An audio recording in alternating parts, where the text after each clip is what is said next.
We live in a world that can measure the value of a person in likes, dollars, and titles, but rarely what truly matters.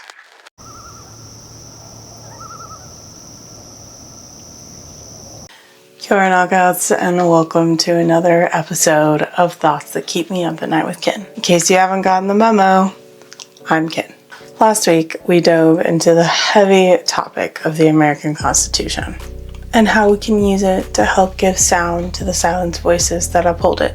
This week, we are unpacking the strange shifting ways that we determine our value and how it not only shapes our worth in the eyes of the world, but also ourselves.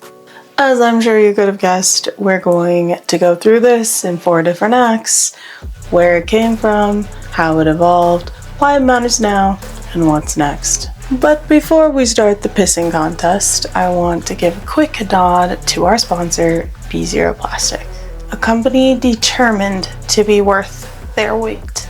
We'll illuminate them more in a bit, but if you're curious, their link is already in the description below.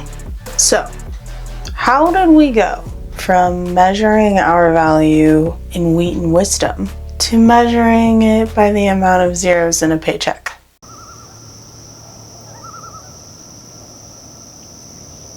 Value is generally measured in some type of quality or quantity, but value at its core is so very much more than that. For example, in early human history, value was tied to survival: food, shelter, tools, and skills.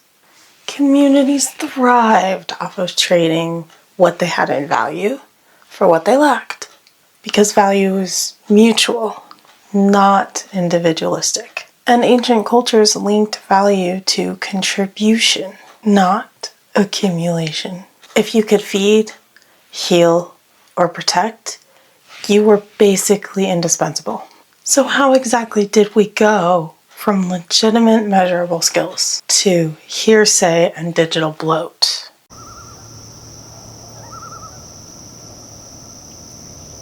Over centuries, values began shifting from community necessity to personal accumulation. The rise of currency now meant that skills and goods could be assigned a fixed price, like a farmer's wheat, a mason's labor, or a teacher's knowledge. Now, as I mentioned in my very first episode of Thoughts, I shed some light on how industrialization has pushed productivity as the prime driver of worth.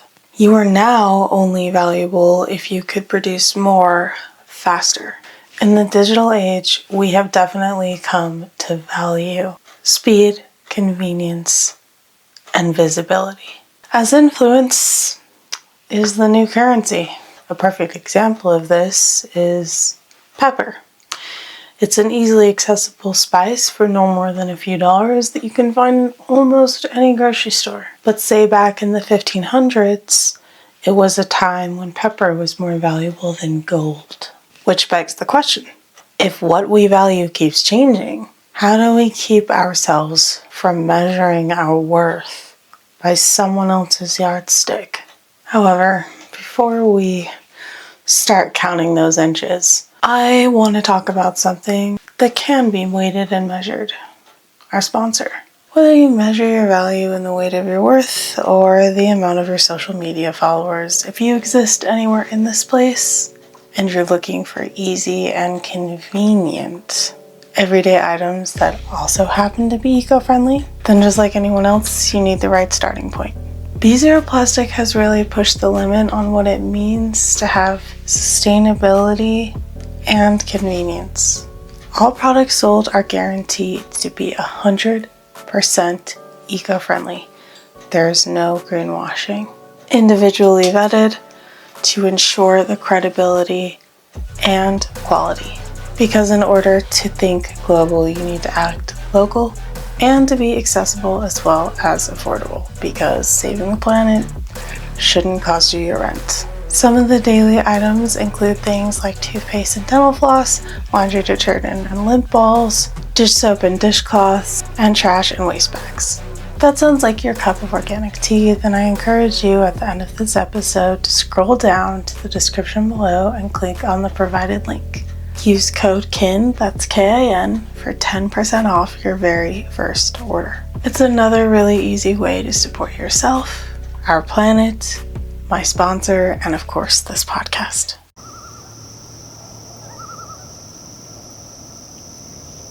Now, as I was saying, when a value is measured externally, we end up in a constant state of comparison. Career titles, luxury items, our follower counts, they have become the yardsticks for self-worth. The danger is that these measures rarely account for integrity, kindness, or resilience. And that type of external chase can push people into burnout, debt, even identity crisis when the metrics shift again and again and again, which they will over and over and over. So here we are in the 21st century. And in the 21st century, it's easy to forget that personal worth and market value are not the same thing. If we tie our self-worth to a number, we hand over the control to our identities. You may be asking, well, Ken, how do we reclaim value on our own terms and even build a system that reflects it?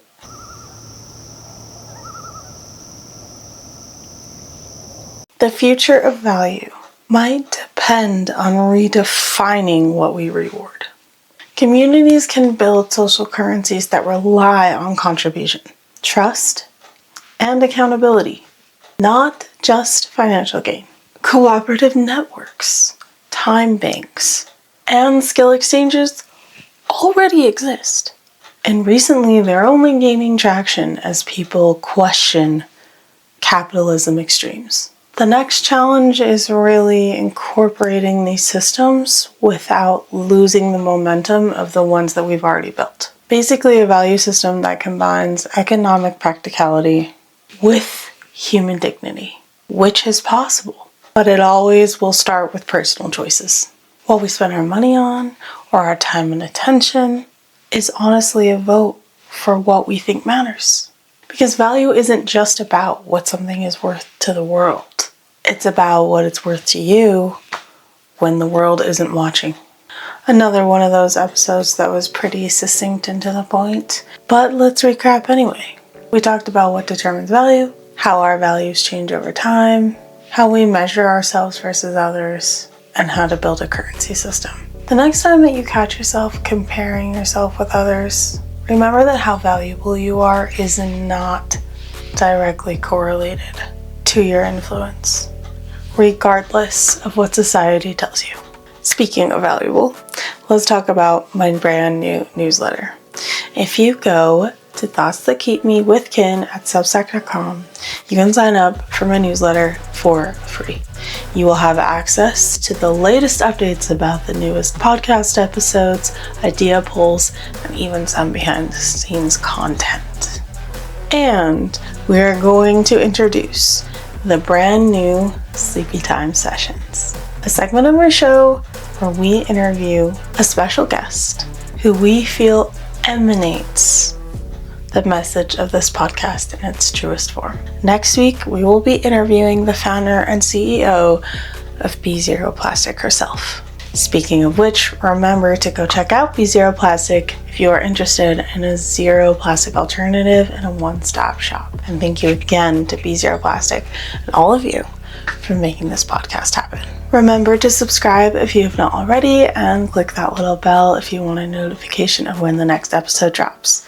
We have a new episode every Thursday at 6 p.m. Mountain Standard Time. You can find this podcast here on YouTube and soon to be on Spotify. Thanks for joining me on another Restless Night Knockouts. I can't wait to see you next week. Until then, say hey to the dark side.